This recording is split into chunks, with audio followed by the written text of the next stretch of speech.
semua, kembali lagi pada pelajaran produk kreatif dan kewirausahaan dengan Miss Dini Sabdorovis SPD. Pada pembahasan ini, materi yang akan kita angkat adalah identifikasi peluang usaha dan perencanaan produk kreatif dengan KD 3.2, menganalisis peluang usaha produk barang atau jasa, dan 4.2, merencanakan produk usaha.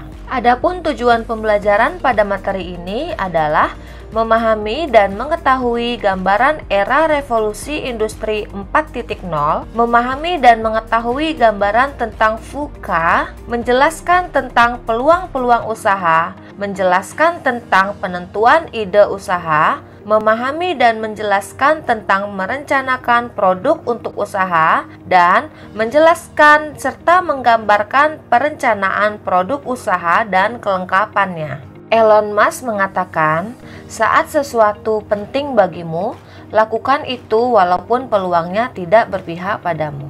Terdapat 7 gambaran ciri-ciri era revolusi industri 4.0 adalah sebagai berikut. 1. Inovasi dapat dikembangkan dan menyebar jauh lebih cepat. 2. Penurunan biaya produksi yang marginal dan munculnya platform dapat menyatukan dan mengonsentrasikan beberapa bidang keilmuan dan meningkatkan output pekerjaan. 3. Transformasi terjadi di setiap bidang industri dan berdampak menyeluruh di banyak tempat. 4. Internet of Things McKinsey Global Institute adalah teknologi yang nantinya memungkinkan mesin berkolaborasi, bertindak berdasarkan informasi baru secara independen. 5. Big data dan cloud computing menjadi hal penting, sehingga banyak perusahaan yang menyimpan data atau membelinya diperoleh dari pusat penyimpan data. 6. Munculnya artificial intelligence, yaitu kecerdasan yang dibuat pada benda-benda yang terhubung pada perangkat internet. Dan 7. Lahir era robotik sehingga akan banyak tenaga manusia yang digantikan mesin dan robot. Manusia harus bersiap sebagai konseptor agar tidak menjadi pengangguran. Salah satu tantangan yang harus dihadapi di dunia bisnis pada era revolusi industri 4.0 adalah VUCA. Secara tidak langsung menciptakan tren baru yang penting untuk dipahami wirausahawan. VUCA dapat dijelaskan sebagai berikut. 1. Volatility.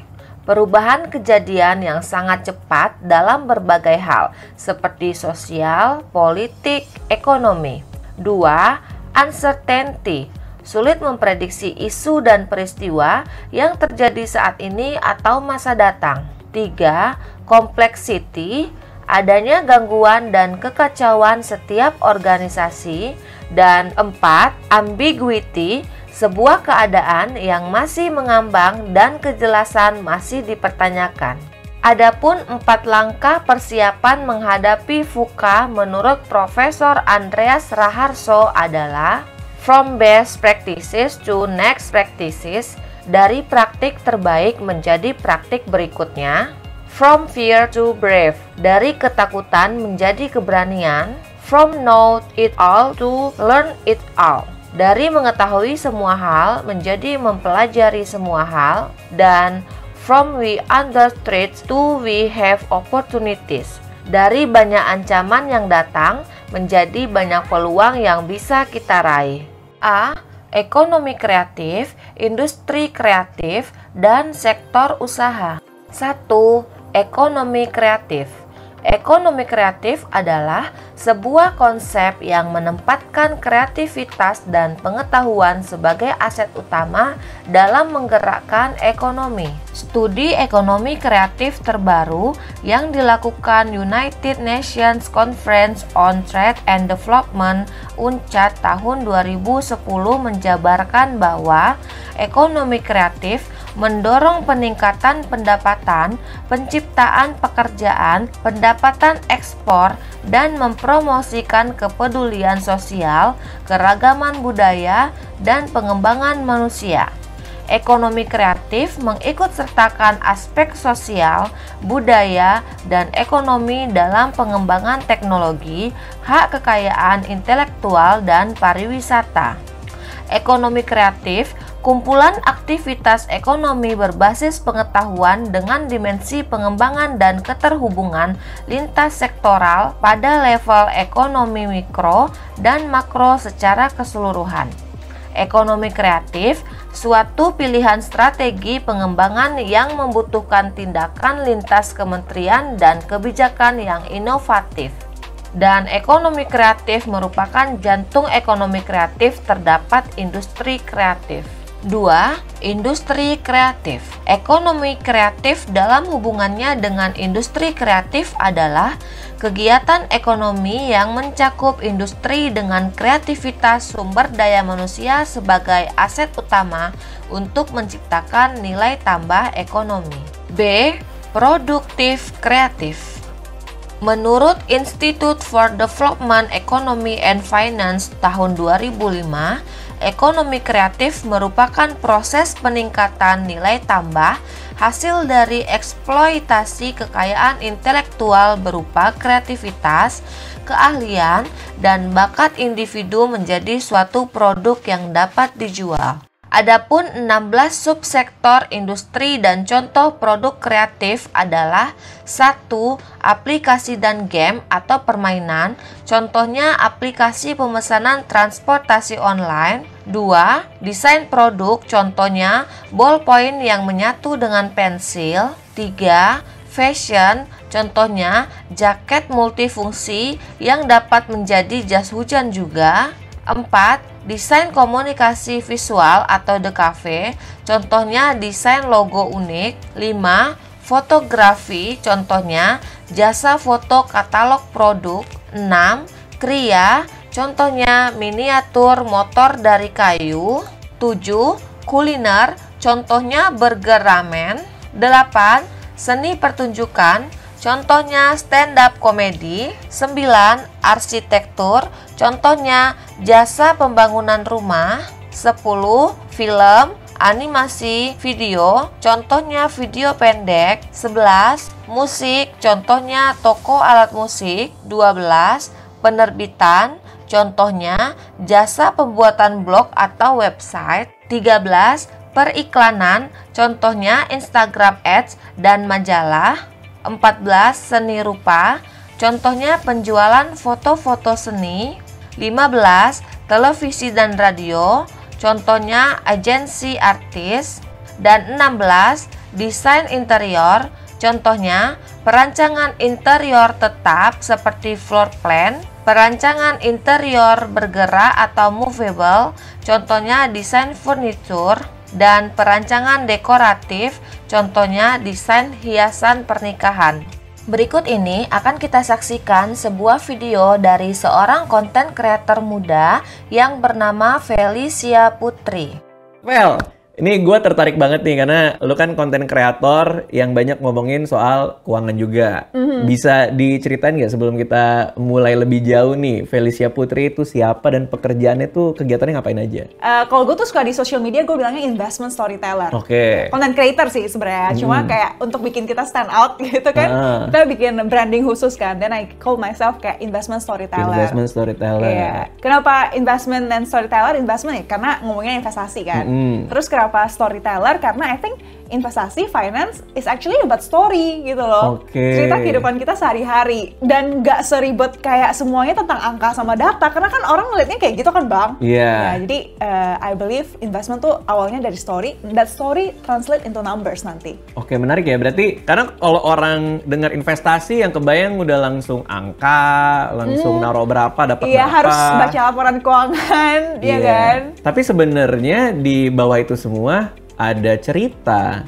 Kayak cerita misalnya lu hari ini punya duit tapi karena lu nggak pintar ngaturnya jadi tuanya susah, atau sebaliknya. Itu ada cerita berkaitan dengan keputusan-keputusan keuangan kita gitu. Iya, ya kira-kira. Kenapa dana darurat mesti 6 kali? Itu kan sebenarnya ada ceritanya juga kan. Ya, karena butuh waktu 6 bulan lu tetap hidup sampai lu dapet kerjaan baru kalau lu di PHK nih misalnya. Jadi penting untuk ngertiin kayak cerita big picture sama konteksnya dulu sebelum kayak cuma hafalin angka-angka gitu. Menarik juga ya. Oke. Berarti lo membedakan diri dari konten kreator keuangan lainnya adalah dengan sebagai investment storyteller tadi gitu. Iya. Salah satu upaya dan dayanya lah. Iya, benar-benar. Berarti udah full time jadi konten kreator. Apakah itu keputusan yang baik kalau lo lihat lagi ke belakang? Wah, itu sih salah satu keputusan paling baik yang pernah gue ambil sih. Keputusan paling berani dan paling baik dan paling beresiko dan paling baik sih. Oke, karena gue juga inget awal gue mau terjun bebas jadi penulis tuh. Waktu itu juga sempat ngantor juga kan gitu, dan itu memang rasa takutnya itu luar biasa karena meninggalkan sebuah kenyamanan, kita tahu kita gitu kepastian tiap bulan dapat duit, tiba-tiba harus terjun payung gitu kan. Kadang-kadang mikir nih parasutnya kebuka nggak nih kalau gue terjun, tapi ternyata ya memang itu keputusan terbaik juga sih ya kalau yang gue alami juga. Lo sempat kerja berapa lama tuh Bang sebelum? Oh lumayan lama, ada kali 3 tahun. 3 tahun. Tapi sebenarnya enaknya tuh ini kayak kalau kita kerja sendiri kayak self-employed gitu tuh semuanya tergantung kita. Ya kan, kalau lo emang mau usaha sama konsisten ya bisa aja. Kalau kerja tuh somehow agak tergantung sama bos gitu nggak sih? Iya kan, kayak kalau bos kasih lo responsibility, bos kasih lo kesempatan, and then you can grow. Tapi kalau enggak, susah kan? Dan yang kedua juga soal mentorship tadi kan. Kalau bos kita juga nggak bisa membantu kita grow, ya itu kan juga ngambat kita ngerasa kayak, wah berarti gue dari tahun ke tahun kok kayaknya masih sama gitu. That's why penting untuk cari mentor yang tepat sih pas kita muda ya atau di awal karir. Oke, total aja deh berapa kira-kira? Total tuh semuanya hampir ya sekitar 400 lah. Hampir 400 juta sebulan. Gila. Dan kamu umurnya masih 20-an ya? Luar biasa banget sih. Iya, 25 belum. Gila, hebat banget. Gue percaya kalau pas kita muda nih, kayak di umur belum 25, just say yes to everything yang positif sih. Oh, itu takeaway yang kedua ya, just say yes to everything. Takeaway yang pertama ya kuliah, usahain aktif ya. Mungkin sesuai dengan minat juga pada saat itu, makanya ikut lomba dan lain-lain ya. Harus explore macam-macam sih, lomba, organisasi, bikin bisnis, semua yang bisa lo coba-coba sih. Oke. Tapi kan banyak banget orang yang bikin konten di YouTube. Banyak banget orang yang cerita soal keahlian-keahlian mereka di YouTube. Tapi menurut lo kenapa lo termasuk yang mencuat? Menurut gue ya kalau misalnya kita ngomong depan kamera atau depan orang banyak gitu, ilmu tuh sebenarnya porsinya agak kecil. Ya. Ya, yang lebih penting tuh the way kita deliver atau communicate sih. Menurut gue itu jauh lebih penting daripada ilmu yang kita punya gitu. Berarti ada dua hal ya, what to say and how to say it. Jadi how to say it-nya yang paling lebih penting menurut gue. Berarti itu masuk ke cara nge-script-nya, cara nyari angle judul video atau topik pembahasan, lebih ke sana apa gimana? Kalau gue sih dari gimana lo menyampaikannya sih lebih apa tuh? Lebih anak muda atau? Iya, lebih anak muda. Terus bahasanya kan ini kan ngomongin finance, ngomongin investasi kan. Jadi udah tahu nih dari awal nih masalahnya orang sering nganggep ini kayak bahasa planet. Iya, dan pusing. Iya, pusing banget gitu kan. That's why cari analogi, cari perumpamaan, cari gaya-gaya ngomong yang friendly gitu. Walaupun walaupun berat, tapi kalau dia lihat kita senyum atau trying hard untuk menjelaskan itu kan at least dia ini juga ya appreciate our effort gitu sih. Oke. Cara kita dapatin sesuatu tuh untuk tiap fase beda-beda gitu kali ya. Oh, I see. Oke. Nah, sekarang berarti untuk orang yang lagi di rumah ya. Karena pembahasan yang kayak gini tuh gue pengen ada yang bisa orang ambil. Buat yang di rumah. Dan banyak banget cerita-cerita soal 20 tahun udah dapat ini, 25 tahun dapat ini. Buat yang lagi di rumah terus ngerasa hidupnya lagi stuck aja. Sebenarnya apa sih saran dari elu yang udah melewati itu semua untuk mereka tuh, mereka harus ngapain gitu? Untuk orang yang udah mulai dan ngerasa nge-stuck gitu ya? Kayak kok gue ngelihat banyak banget anak-anak muda pencapaiannya di atas gue gitu. Gue juga pengen. Apa yang harus dilakuin? Ya, I think orang-orang yang udah mulai dan nge-stuck gitu kan, dan ngelihat apa yang ada di social media itu kan achievement-nya doang kan, kayak pencapaiannya kan. Tapi kita nggak pernah kasih lihat tuh, atau mungkin ada yang kasih lihat juga sih, tapi lo nggak lihat semuanya, semua perjuangan itu. Jadi I think buat orang yang udah mulai, jangan berhenti gitu, mulai lagi dan mulai dengan cara yang beda sih menurut gue. Karena membedakan diri itu penting banget. Itu penting banget. Karena kalau misalnya sama lah kayak bikin YouTube, terus lu bikin aja dengan konsep yang sama, 100 video dan nggak kemana-mana videonya, tapi lu terus bikin aja, itu kan semua agak kayak ngabisin waktu gitu kan. Kadang lo harus stop untuk ngelihat balik whether it works atau enggak, and then you evaluate dan cari cara yang beda, cari cara yang baru. Penting sih untuk kayak menurut gue consistent sama different, consistently being different. Oh, itu takeaway yang menarik tuh, consistently being different. Setelah mempelajari materi ini, apakah kamu masih akan tetap menjadi penonton atau merasa tertantang untuk menjadi orang sukses di usia muda pada era revolusi industri 4.0 ini? Kesimpulan yang dapat kita tarik dari pelajaran ini adalah VUCA. Salah satu tantangan yang harus dihadapi di dunia bisnis adalah VUCA.